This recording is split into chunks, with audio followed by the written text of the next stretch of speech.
जी, हमने आज यहाँ पे इनको धरने की परमिशन काफ़ी समय से मांग रहे थे। 8-10 दिन से धरने की परमिशन हमने लगा रखी थी। बार बार ये लोग कभी कहते हैं कि 24 को कर लो, कभी 26 को कर लो, फिर भटकते भटकते 27 पे बात पहुंची। हम हर बार अपनी मांग को लेकर सीधा स्वास्थ्य भवन और सचिवालय का घेराव कर चुके हैं।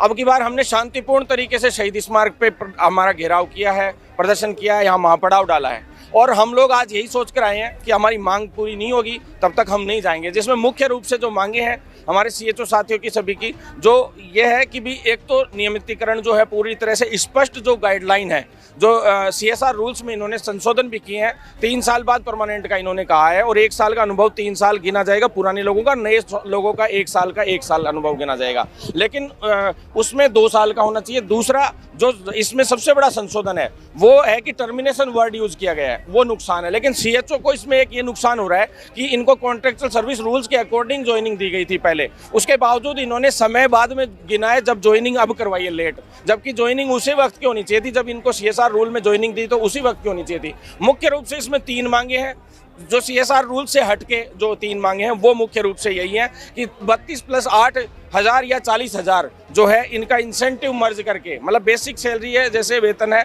अभी 25,000 + 15,000 इंसेंटिव, तो इंसेंटिव और सैलरी दोनों मर्ज करके 40,000 पूरा दो, या तो क्योंकि भ्रष्टाचार का अड्डा बन चुका है ये पूरा सिस्टम। 15,000 का जो इंसेंटिव है उसमें भयंकर भ्रष्टाचार होता है। इनका एक इंडिकेटर के 1,000 रुपये मिलते हैं और वो एक इंडिकेटर के 1,000 और 15 इंडिकेटर्स के 15,000 इंसेंटिव, तो वो 15 इंडिकेटर्स इनको जानबूझ के इधर उधर ड्यूटियां लगा के पूरे नहीं करने दिए जाते, जिससे ना तो ये आयुष्मान भारत योजना हो चाहे जो भी योजनाएं गहलोत सरकार की हो, यही मांग है कि एक तो इंसेंटिव और ये मर्ज करने का, दूसरा जो है कैडर निर्माण हो, 4800 ग्रेड पे का केंद्र सरकार के अकॉर्डिंग जो कैडर बनाया गया था उसी के अकॉर्डिंग क्रियान्वयन राजस्थान में भी हो और राजस्थान में 4800 ग्रेड पे के अकॉर्डिंग इन लोगों को रखा जाए। हाँ हाँ हाँ हाँ हाँ जी, देखिए उसकी जांच चल रही है। बहुत बड़े स्तर पे पेपर लीक हुआ था, बच्चे के पास पेपर चला गया था, हमने एसओजी को पूरे सबूत दिए थे, एडिनेंस बोर्ड को पूरे सबूत दिए थे।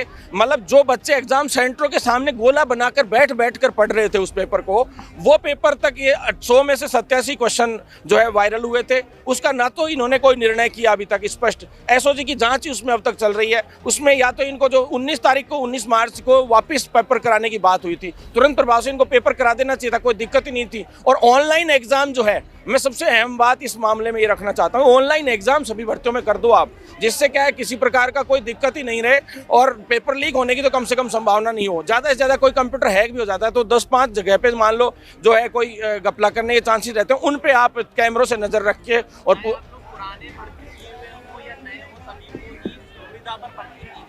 हाँ हाँ बिल्कुल नियमित तो करने का इन्होंने कर दिया, सीएसआर रूल्स बनाए, लेकिन वो कॉन्ट्रेक्चुअल सर्विस रूल में कहीं भी स्पष्ट नहीं है कि आगे चल के परमानेंट हो रहे हैं। तो ऐसे में एक तो नियमित हो, स्थायी भर्तियां निकले, संविदा प्रथा बंद होनी चाहिए, ठेका प्रथा बंद होनी चाहिए, कहीं भी जो है कहीं भी संविदा पे भर्ती नहीं निकलनी चाहिए अब आगे, चाहे वो एनएचएम डिपार्टमेंट ही क्यों ना हो, चाहे अदर डिपार्टमेंट्स ही क्यों ना हो, और समान कार्य समान वेतन के अनुसार जो ग्रेड पे है उसके इक्विवेलेंट पैसा भी मिलना चाहिए। जी, भरत बेनीवाल और संरक्षक सीएचओ फेडरेशन इंडिया। हम सभी सीएचओ आज हमारी कुछ मांगों को लेकर के आए हैं, जिसमें से मुख्य मांग है कि हमें परमानेंट किया जाए, 4800 पे ग्रेड पे हमारी जो सैलरी और इंसेंटिव जो हमें मिलता है उसको मर्ज किया जाए। मेन ये 2 मांगे हैं जिनको लेकर के आज हम सभी यहाँ पर एकत्रित हुए हैं। इससे पहले भी आंदोलन किया लेकिन अभी तक उसका कुछ हुआ नहीं। अब हम अनिश्चित कालेंडर के ऊपर आए हैं, जब तक हमारी मांगे पूरी नहीं होंगी हम यहाँ से नहीं जाएंगे। कोशिश कर रहे हैं कि उससे पहले हमारा कुछ ये जो सरकार है ये आचार संहिता से पहले हमारा कुछ कर दे, तो अभी इस मामले में किसी से नहीं। बस हमारी मेन मांग ये है कि हमें परमानेंट कैडर पे परमानेंट किया जाए और 4800 ग्रेड पे के साथ हमें परमानेंट किया जाए और हमारा जो सैलरी इंसेंटिव है वो मर्ज किया जाए, जिससे कि हमें जो आने वाली समस्याओं से मुक्ति मिल सके। ये चीज़ सर इसमें क्या है कि हमारे जैसे कि जो सैलरी जो है उसके अलावा हमें इंसेंटिव भी मिलता है 15,000 रुपये 15 इंडिकेटर के विरुद्ध। तो उसमें क्या अभी तक हमें 1.5 साल हो गया, अभी तक वो इंसेंटिव भी नहीं मिला। तो हम चाहते हैं कि उसको सैलरी के अंदर मर्ज करके 40,000 रुपये कर दिए जाए, क्योंकि उसके बीच में क्या भ्रष्टाचार हो रहा है। जिला स्तर पर, ब्लॉक स्तर पर भी वो लोग कुछ पैसों की मांग वगैरह करते हैं 15,000 में से बनाई थी सर, लेकिन अभी तक उसका कोई निस्तारण नहीं हुआ, ऐसा कुछ भी अभी तक हुआ नहीं है। हमारी मांग सूत्री CHO की 3 सूत्री मांगों के लिए हम यहाँ पर शहीद स्मारक पर धरना दे रहे हैं। सबसे पहली मांग ये CHO की सैलरी और इंसेंटिव को मर्ज किया जाए, जिससे कि भ्रष्टाचार खत्म हो। इंसेंटिव के 15,000 रुपये जो भ्रष्टाचार में राजस्थान सरकार लिप्त है। और दूसरी मांग हमारी CHO का नियमित कैडर बनाया जाए, जिससे कि आगे भविष्य में CHO नियमित हो सके। तीसरा, इसके ग्रेड पे 4200 ग्रेड पे है, इसको संशोधित करते हुए इसको 4800 ग्रेड पे किया जाए। इस मांग को लेकर हम आज 1 दिवसीय धरना शहीद स्मारक पर दिया जा रहा है। पूरे राजस्थान में संविदा पे लगे हुए थे उनको नियमित करने के वादे भी किए। बिल्कुल अब आपको लगता है कि सरकार अपने वादा खिलाफी कर रही है? बिल्कुल वादा खिलाफी के। जब सरकार 2018 में अपने चुनावी घोषणा पत्र में ये वादा की जो भी संविदा पर लगे हुए हैं उनको सभी को नियमित किया जाएगा। आज वही सरकार इन सभी संविदा कर्मियों को नियमित खिलाफ के उसको वापस नियमित करने का इरादा नहीं कर रही सरकार। मुझे लगता है सरकार की दोगली नीति है और इसका चरित्रहीन है, इसलिए सरकार को सबक लेना चाहिए। आने वाले चुनाव में सरकार को इसका खामियाजा भुगतना पड़ेगा। चुनाव आने वाले हैं, किस तरह से मतलब सरकार को लेकर सर सरकार को युवाओं में पूरा जोश है। इस बार सरकार को मुझे लगता नहीं सरकार वापस रिपीट होगी। ये सरकार रिपीट नहीं होगी, सरकार डिलीट होगी। अगर संविदा कर्मियों को नियमित नहीं किया गया तो इनको मैं आज आपके माध्यम से बताना चाहता हूँ, ये सरकार वापस डिलीट होगी और नियमित नहीं करेगी तो कांग्रेस सरकार राजस्थान से उखाड़ फेंकेंगे युवा। सर ये अभी जो हमारा जो राजस्थान में जो चल रहा है धरना प्रदर्शन CHO का, तो पूरे राजस्थान में CMHO को ज्ञापन देके आए 1 दिन के लिए छुट्टी के लिए। अभी ये 3 सूत्री मांगे हैं, अगर इनको पूरा नहीं करती है कांग्रेस सरकार और हमारी बातें नहीं मानती है तो ये धरना अनिश्चितकालीन के लिए यहाँ पे चालू रहेगा। रघु शर्मा, हाँ सरकार सुनना क्या करेगी? सरकार किसमें मंशा है, इसमें लिप्त है सरकार इसमें, क्योंकि इनको सुविधा पे रखते हैं, जितना बजट होता है वो ये अपने पास रखते हैं और अपने हिसाब से जिनको देना है उनको देते हैं। अब 3-3 महीने इंसेंटिव और जो सैलरी है इसमें फंसा हुआ पूरा बजट।